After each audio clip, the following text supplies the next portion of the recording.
Buenas, soy Ramón Vergés. Abordamos hoy el último epígrafe de este tema del arte del Renacimiento y manierismo, epígrafe destinado al Renacimiento en España. Realizaremos un recorrido por las principales manifestaciones artísticas en la arquitectura, en la escultura y en la pintura. Hay que saber que a partir del comienzo del siglo XVI, las formas renacentistas comienzan a introducirse en España por diferentes vías. Por un lado estarán los artistas italianos que vienen a trabajar a la península. Por otro, la educación de los artistas españoles en Florencia, en Roma y Nápoles. Otra vía es la importancia de fuentes, sepulcros, portadas. Y por último va a ser la llegada de libros y estampas grabadas que mostrarán los monumentos de la antigua Roma. Teniendo en cuenta estas premisas de cómo comienza a introducirse en España la forma renacentista, vamos a empezar hablando de la arquitectura renacentista en española. El uso desproporcionado o armónico de los órdenes clásicos y la exuberancia o desnudez ornamental de los edificios van a permitir vertebrar la arquitectura española del siglo XVI en tres etapas: plateresca, romanista y purista. En cuanto a la etapa del plateresco, se denomina plateresco al estilo que cubre la etapa que transcurre desde las últimas realizaciones del gótico flamígero hasta el afianzamiento de la forma propiamente renacentista, cuya implantación, aunque anterior, culmina en el reinado de Carlos I.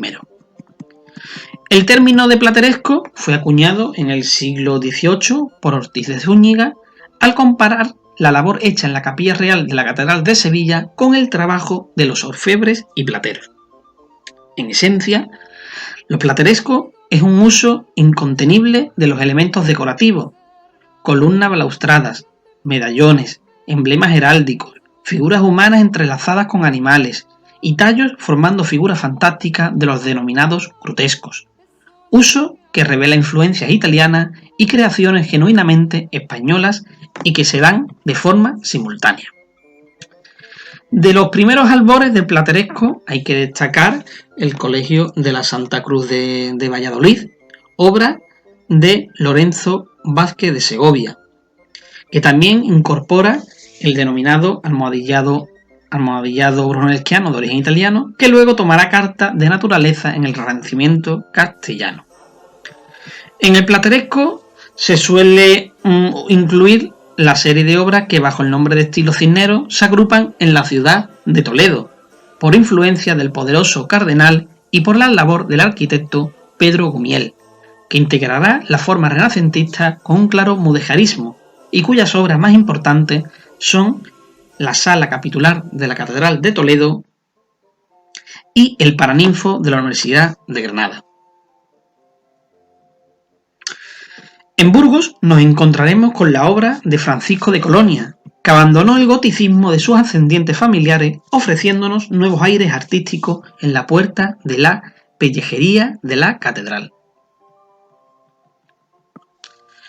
De Diego de Siloé podemos destacar en este plateresco que lleva a cabo la famosa escalera dorada en la Catedral de Burgos, 1523. En Salamanca, que es la ciudad renacentista por excelencia, por antonomasia, los edificios más importantes son la portada de la universidad, con una concepción escultórica que ha sido calificada por Sueca Coitía como fachada estandarte. El arquitecto más notable del plateresco salmantino es Rodrigo Gil de Ontañón, a quien se debe edificios en la ciudad de Tormes como el Palacio de Monterrey y en Castilla la Universidad de Salamanca, 1543. La fachada se cubre con elementos platerescos, pero cede espacio al muro liso. En ello, y la demarcación de sus distintos cuerpos con columnas, muestra su proximidad a la línea clasicista del Renacimiento español. Por último, cabe mencionar la obra de Diego de Riaño en la ciudad de Sevilla, ejecutando el Palacio Consistorial, el ayuntamiento. Pasamos ahora a hablar del romanismo. El romanismo supone la correcta asimilación de las proporciones clásicas y la cristianización del grotesco. Los contratos de obras artísticas indican expresamente a los arquitectos que no usen decoración. El introductor de esta corriente, y ya mencionado con anterioridad en la escalera dorada, es Diego de Silué. Nació en Burgos en el año 1495 y falleció en Granada en el año 1563. Estuvo trabajando en Nápoles y en 1528 se traslada a Granada para concluir la iglesia de San Jerónimo, donde reposaban los restos del gran capitán. A los pocos meses de residir en la capital andaluza, los canónigos le ponen al frente de las obras de la Catedral de Granada, proyectando una rotonda con deambulatorio en la cabecera y una basílica de 5 naves escalonadas en el cuerpo. Diversos estudios encuentran sus antecedentes en la iglesia constantiniana de la Natividad de Belén y en los templos funerarios que se erigieron en honor a los mártires paleocristianos como San Lorenzo en Milán. La utilización de Silué de un martirium en la cabecera de la catedral respondía a 2 razones. Una, servir de panteón real a Carlos V y en segundo lugar, halagar al cabildo. Las novedades de Silué la encontramos también en los soportes de las naves, ofreciendo una importante solución, que será posteriormente utilizada por este mismo arquitecto en las catedrales de Málaga, de Guadix y repetidas por Andrés Vandelvira en la catedral de Jaén. Estos pilares, de proporciones vitruvianas, llevaban sobre el capitel un tramo de entablamento y encima otros pilares de menores proporciones para elevar su altura. Con estos suplementos se llegaba a las bóvedas y no se perdía la proporción armónica. Ahora vamos a pasar al purismo. El purismo consiste en aplicar la perspectiva clásica despojándola de adornos. 2 monumentos vinculados a la Casa de Austria representan esta corriente. El Palacio de Carlos V en Granada y el Monasterio de San Lorenzo el Real en El Escorial. El 4 de junio de 1526 el emperador Carlos V llega a Granada de viaje de novio y, hechizado por la magia de los palacios nazaríes, decide construir un alcázar en la Alhambra. La realización de dicho proyecto y de la dirección de obra se confió al pintor y retablista toledano Pedro Machuca, demostrando en este edificio el único que firmó en su vida y que atestigua el espléndido arquitecto que fue. Machuca, que trabajó en las logias vaticanas, construidas por Bramante y decoradas por Rafael, se decide por un esquema geométrico de planta central, inscribiendo un patio circular en un cuadrado. Los antecedentes de este patio, que constituye el elemento más llamativo del conjunto, se encuentran en el realizado por Bramante para enmarcar el templete de San Pietro in Montorio y el trazado por Rafael para Villa Madama. Su severa tipología queda reforzada por la bóveda anular que presiona el primer piso de orden dórico y la pesada barandilla que defiende el corredor jónico alto. Los trabajos se emprendieron en 1527 y continuaban en 1550, cuando falleció Machuca.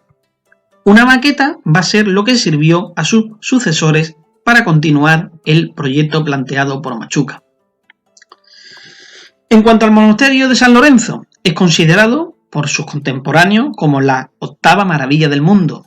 Recoge en su arquitectura la ideología religiosa, funcional y artística de Felipe II. El edificio se concibe como una moderna reconstrucción del Templo de Jerusalén que debía servir a la vez de palacio, de panteón y de convento. El rey cristianísimo, como hiciera Salomón en los tiempos bíblicos, levanta a Dios un edificio perfecto que será trono político de la Casa de Austria, mausoleo de los monarcas defensores de la ortodoxia católica frente a la herejía turca y protestante, y también sede de una comunidad religiosa, como con un colegio para estudios sacerdotales, de acuerdo con el decreto que se llevó a cabo conciliar de Trento, que ordenaba la creación de seminarios. El estilo que mejor se adecua a las pretensiones solemnes era la rigidez geométrica y la austeridad ornamental que Bramante había ya infiltrado en la cultura arquitectónica romana. El 23 de abril de 1563 se puso la primera piedra y el 13 de septiembre de 1584 se remataron las obras. El emplazamiento geográfico, la Sierra de Guadarrama, ofrecía unas condiciones ventajosas para su emplazamiento. Situada en el centro de la península, cerca y a la vez lejos de la corte madrileña, gozaba también de un clima saludable y contaba en sus alrededores con abundantes manantiales, bosques y canteras. La elección de los jerónimos para atender a la liturgia diaria y los sufragios por los monarcas difuntos fue debido al esplendor que otorgaban al culto divino, pasando sus frailes un mínimo de 8 horas diarias rezando en el coro. La traza universal del complejo arquitectónico correspondió a Juan Bautista de Toledo, que había colaborado con Miguel Ángel en la Basílica del Vaticano. Pero la muerte le sorprendió en el año 1567, sucediéndole su aparejador Juan de Herrera, que nació en Movellán, Cantabria, año 1530, y falleció en Madrid en el año 1597. El mismo Juan de Herrera va a modificar el proyecto planteado por Juan Bautista de Toledo. La cultura científica de Herrera y su conocimiento de los trabajos italianos de arquitectura le ayudaron a proyectar un monumento armónico basado en la combinación matemática de volúmenes geométricos, articulando pilastras, frisos y cornisas de orden toscano. A su austera grandiosidad contribuye la parquedad del ornato, reducido a pirámides y bolas en los remates.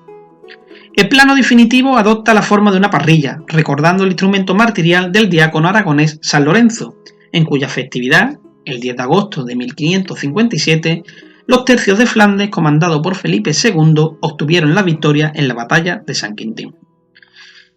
Todas las dependencias se van a agrupar en torno a grandes patios, presidiendo el conjunto de la basílica, que actúa como eje de simetría. El panteón dinástico se perfora bajo el altar mayor y las habitaciones privadas del rey rodean el presbiterio, para que así pueda seguir la misa sin abandonar los aposentos reales. En el mango de la parrilla se va a abrir el salón del trono. En cuanto a la intervención de Juan Bautista en el monasterio, lo que ha quedado reducida a lo que se conoce como el patio de los evangelistas, que sirve de claustro a la comunidad jerónima y al que Juan de Herrera añadió el templete que recuerda al realizado por Bramante en San Pietro y Montorio. Pues bien, una vez visto la arquitectura, vamos a pasar a la escultura, con los primeros imagineros. La presencia de artistas italianos en tierra española y la constante importación de obras de su país es decisiva para la difusión del nuevo gusto estético. Los italianos, Fancelli, autor del Sepulcro de los Reyes Católicos en la Capilla Real de Granada, o Pietro Torrigiano, ocupan un importante lugar en la labor de dar a conocer el nuevo estilo. A estos autores hay que añadir los nombres de Felipe Bigarni, con cronología de 1475-1543, que realizó el retablo de la Capilla Real de Granada y la sillería del coro de la Catedral de Toledo. Junto a Felipe Bigarni hablamos también del valenciano Damián Forment, que empezó con notables connotaciones goticistas para alcanzar un carácter puramente renacentista en el retablo mayor de Poblet. Pues bien, nos vamos a encontrar con dos maestros educados en Italia, Berruguete y Juni. El castellano Berruguete y el borgoñón Juni van a conducir a la escultura española del siglo XVI por la senda del expresionismo. Pertenecen a generaciones distintas y el canon de belleza que utilizan es también diferente. Berruguete es el gran intérprete del manierismo del alargamiento, heredado de Donatello y del mundo florentino. Sus imágenes son estilizadas y secas. Por otro lado, Juni, en cambio, se muestra partidario del manierismo de la cuadratura, tallando personajes anchos y musculosos, inspirados claramente en la obra de Miguel Ángel y en sus creaciones romanas. Ambos artistas realizarán piezas desgarradoras y doloridas, presentándolas en violentas contorsiones e inestables posturas. Contrataron retablos, pasos procesionales, sillerías de coro y sepulcro. Dominaron el mármol, la piedra y el barro, pero al material que sacaron mayor partido fue a la madera, encarnadas con tornos pulimentados y brillantemente estofadas sobre fondos cuajados de oro. Empezamos hablando o viendo la figura de Alonso Berruguete, Paredes de Nava, Toledo, 1489, fallecía en Toledo, 1561. La hidalguía, el talento y la pasión por el arte italiano lo hereda de su padre el pintor Pedro Berruguete, que había trabajado al servicio de Federico de Montefeltro, en Urbino. Tras quedar huérfano en el año 1504, visita Roma, donde Bramante le convoca en el Vaticano para que haga una copia del Laoconte, y Miguel Ángel le da una carta de recomendación con el fin de que las autoridades municipales de Florencia le enseñen el cartón preparatorio de la batalla de Cascina, que se custodiaba en el ayuntamiento. La estancia en Florencia la completó estudiando los frescos de Masaccio y las esculturas de Donatello. En el año 1518 se encuentra en España acompañando a la corte itinerante de Carlos V con la acreditación de pintor del rey. En Zaragoza contrata el retablo pictórico de la capilla funeraria del canciller de Aragón, Juan de Selvagio, y ya en el año 1520 se desplaza a La Coruña para decorar las velas, estandartes y banderas de la nao real, que conduce al monarca a Flandes para tomar posesión del imperio. En 1521 se compromete a pintar el fresco de la sacristía de la Capilla Real de Granada. Sin embargo, Berruguete fracasa. Fracasa como pintor cortesano, viéndose obligado a refugiarse en Valladolid para trabajar en el campo de la escultura, donde sí claramente triunfó clamorosamente. Las claves de su éxito residen en transmitir a las formas italianas el fuego del alma, que reclamaban los místicos españoles para la imaginería policromada. A partir de 1523, las órdenes religiosas, los altos dignatarios eclesiásticos y los banqueros enriquecidos con las ferias castellanas lo van a convertir en el retablista predilecto. Los numerosos encargos que recibe le obligan a fundar un gran taller para dar rápida salida a las obras que Berruguete dirige como un hombre de negocio, diseñando el proyecto y dejando la ejecución en manos de dóciles aprendices. Este tipo de arte industrial explica las incorrecciones de algunas de sus tallas. Los espléndidos retablos platerescos se inician en el monasterio de San Jerónimo de la Mejorana, en el pueblo vallisoletano de Olmedo, 1523-1526, y en el de los benedictinos de San Benito el Real de Valladolid, 1527-1532. Simultáneamente la labra para la institución docente del Arzobispado de Fonseca, el retablo del Colegio de los Irlandeses de Salamanca, 1529-1531, y culmina este ciclo con el de la Epifanía destinado a la capilla funeraria de los banqueros Aya, en la parroquia de Santiago de Valladolid, 1537-38. Todos estos conjuntos están acotados por balaustres y albergan una legión de imágenes crispadas, descarnadas y espiritualmente alargadas, al utilizar como canon la proporción quintumpla, consistente en contener 10 veces la medida del rostro. La fama le lleva a Toledo, donde el cardenal Tavera le encomienda la mitad de la sillería alta de la catedral primada. La otra mitad quedó reservada para Felipe Bigarny. El 1 de enero de 1539, concertada 35 sitiales en nogal con personajes del Antiguo Testamento en el respaldo y otros tantos tableros de alabastro para la cornisa arquitectónica con representaciones de la genealogía temporal de Cristo, reyes, patriarcas y profetas bíblicos. La muerte de Bigarny en el año 1542 motiva que el cabildo toledano le traspase el remate de la silla episcopal que Berruguete corona en el año 1547 con el grupo escultórico de la Transfiguración. Su estancia en Toledo se prolonga en la década siguiente realizando el retablo de la Visitación para el monasterio de Santa Úrsula, que actualmente está en el Museo de Santa Cruz, y el sepulcro de la catedral, el sepulcro del cardenal Tavera bajo el crucero del Hospital de San Juan Bautista. En 1561, tras concluir este monumento funerario, el sepulcro del cardenal Tavera, pues fallecía en la ciudad imperial, disgregándose sus colaboradores del taller por Castilla y Andalucía. Pasamos ahora a hablar de Juan de Juni, Oigny, Francia, 1507, Valladolid, 1577. En su estilo aglutina tres sensibilidades: la francesa, la italiana y la española. cuyas huellas han sido rastreadas por su biógrafo moderno Martín González.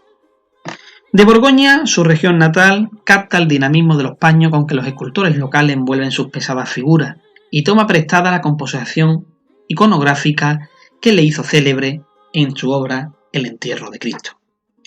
Este sustrato formativo es reelaborado en las ciudades del norte y centro de Italia. En Florencia aprende a redondear los perfiles de las telas. En Bolonia funde la rigurosidad simétrica de los entierros franceses a la que nunca renunció, y en Roma adopta el clasicismo de Miguel Ángel. Durante su estancia en la ciudad eterna debió de conocer a don Pedro Alonso de Acosta, que en 1534 era nombrado obispo de León, y en torno a esta fecha aparece Juni trabajando en la fachada y en la sillería coral del convento leonés de San Marcos. En España se acomoda al brillo fogoso de la religiosidad castellana, tan alabado por sus contemporáneos. Una vez establecido en Valladolid, tras una grave enfermedad, realiza en la ciudad de Pisuerga el entierro de Cristo para la capilla funeraria del obispo Fray Antonio de Guevara, en el monasterio de San Francisco.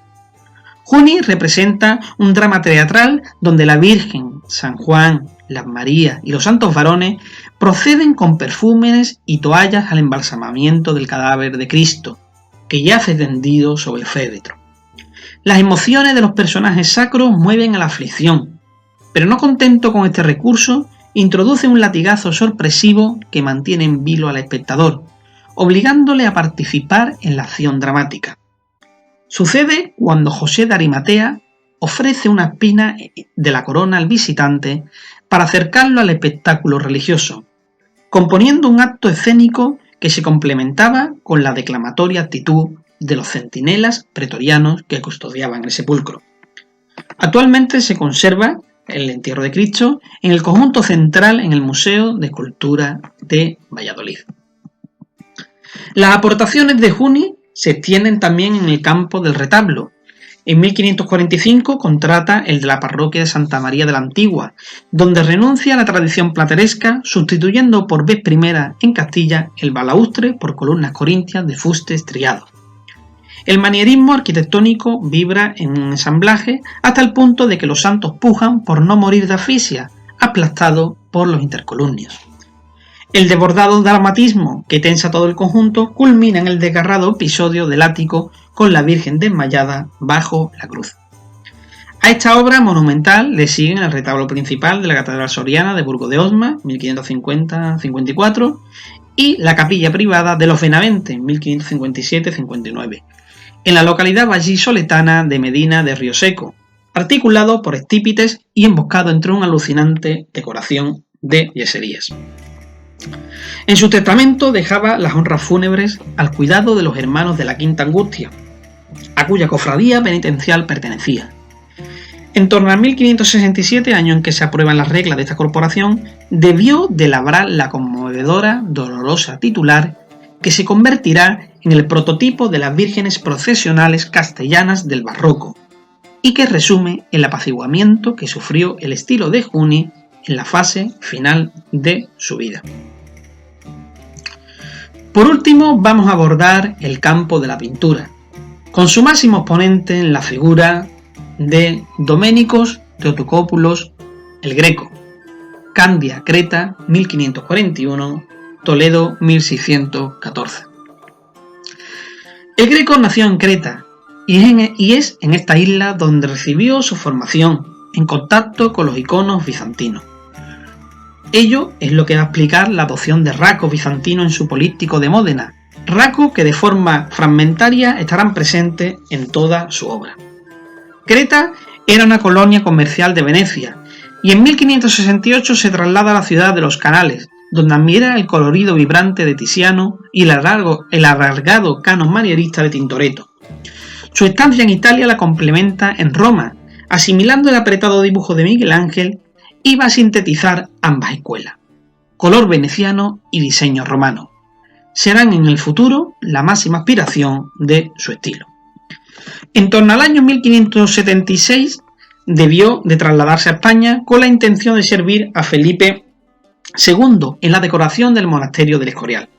Existe una hipótesis, según el historiador Lafuente Ferrari, que la carta de presentación del Greco fue con su obra Alegoría de la Santa Liga, que conmemora la derrota de los turcos en la batalla naval de Lepanto ante la Triple Alianza de España, Venecia y la Santa Sede, cuyo gobernante Felipe II, el dogo Albísimo Mocénigo y su santidad Pío V van a aparecer arrodillados ante el nombre de Jesús, mientras los herejes yacen sepultados en la boca del infierno. A la espera de una respuesta favorable del monarca Felipe II, el Greco acude a Toledo para pintar los retablos de Santo Domingo el Antiguo. Aprovechando su residencia en la ciudad, el cabildo de la catedral le encarga en el año 1577 el expolio de Cristo, con destino al vestuario de canónigo, un tema muy apropiado para el lugar donde las dignidades de la sede privada se cambian de ropa para celebrar las ceremonias religiosas. Destaca el uso del color y del dibujo, una ruptura con la escuela pictórica local, pero aun siendo el lienzo un puro estallido cromático, la vista se siente imantada por el rojo de la túnica de Cristo y por su reflejo proyectado en la coraza de Longinos. La inspiración para la realización de esta obra está tomada de las meditaciones de la Pasión de San Buenaventura, cuya narración incluye a las tres Marías en el drama y agrega que Cristo estaba esposado con una sola. La polémica surge en el momento de la recepción de la obra. Los peritos nombrados por la catedral alegan errores heterodoxos, ordenando borrar las cabezas de los sayones emergentes sobre la imagen del Redentor que atentaban contra la jerarquía de la imaginería sagrada. El Greco no cambió nada, molesto por haberle rebajado un tercio su honorario. La razón de esta desafiante temeridad estriba en que no pensaba ya vivir en Toledo. Por fin, Felipe II le propone un trabajo al Greco y realiza la pintura del martirio de San Mauricio y la Legión tebana para el altar del santo en la Basílica Escurialense. El Greco se esmeró, sabedor de que su porvenir dependía del aprovechamiento de esta oportunidad. Tardó 2 años en realizar el cuadro y los tasadores evaluaron su precio en 8.800 reales. Aún así, la obra desagradó al rey. El padre Sigüenza, que según se atestiguan, fue testigo presencial del contratiempo, señala que el lienzo no satisfizo a su majestad, porque contenta a pocos, aunque dicen es de mucho arte, y que de su autor se sabe mucho y se ven cosas excelentes de sus manos, en palabras del padre Sigüenza. El pintor se había equivocado. En vez de potenciar la decapitación de San Mauricio y su compañero a manos de los romanos, concentra toda la atención en el instante previo al martirio. La discusión, tras lo que estos legionarios cristianos deciden no adorar a ídolos paganos para preservar su fe. Este debate no provoca ninguna devoción al fiel, que se acercaba a rezar ante el lienzo. Por muy ingeniosa que fuera la composición, muy elegante la postura de los soldados y brillante colorido, sencillamente el Greco había violado la regla de oro de la estética contrarreformista de primar el estilo sobre la iconografía. Desahuciado por el círculo cortesano, como hemos estado viendo, el Greco fija su residencia a partir del 1582 en Toledo.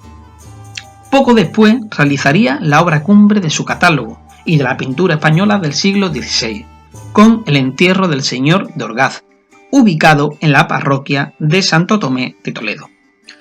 La obra se basa en una piadosa leyenda medieval que nos cuenta que en el año 1323, cuando muere don Gonzalo Ruiz de Toledo, señor de la villa de Orgaz, bajan del cielo San Agustín y San Esteban para sepultar su cadáver en la parroquia de Santo Tomé, diciendo a los asistentes las siguientes palabras: tal galardón recibe quien a Dios y a sus santos sirve. La prodigiosa recompensa se debía a que el difunto había fundado un convento agustino bajo el nombre de San Esteban. En el año 1586, el párroco de Santo Tomé, Andrés Núñez, que acababa de ganar a los vecinos de Orgaz un pleito para que continuaran las mandas testamentarias que su antiguo señor dejó en la iglesia, encargó a Doménicos Teotocópulos, el Greco, la conmemoración del milagro.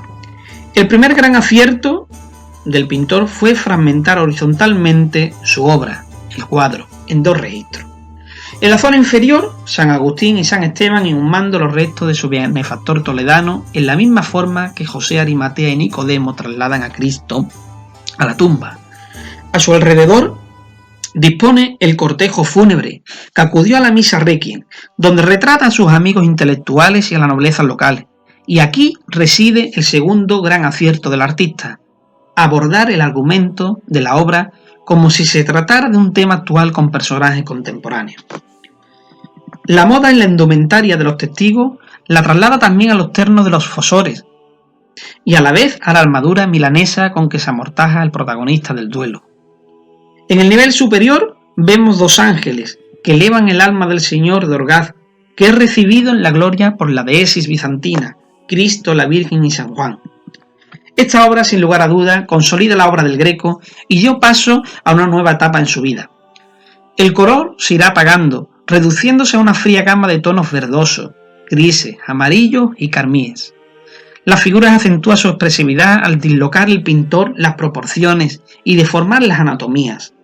En el terreno privado continúa su estable relación sentimental con doña Jerónima de la Cueva, quien fue retratada por el mismo Greco en el cuadro llamado Dama del Armiño, en el Polohaus de Glasgow. Con ella tuvo un niño que fue su mejor discípulo, Jorge Manuel. Continuará pintando obras para retablos, series de botas para establecimientos religiosos, retratos psicológicos de la aristocracia local y paisajes de la ciudad de Toledo.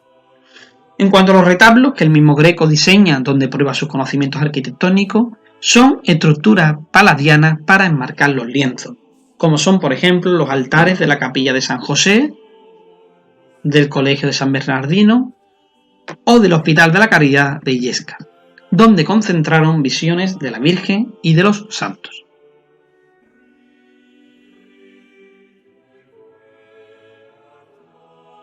Complemento de estos conjuntos van a ser los dos apostolados formados por 13 cuadros presididos por el Salvador.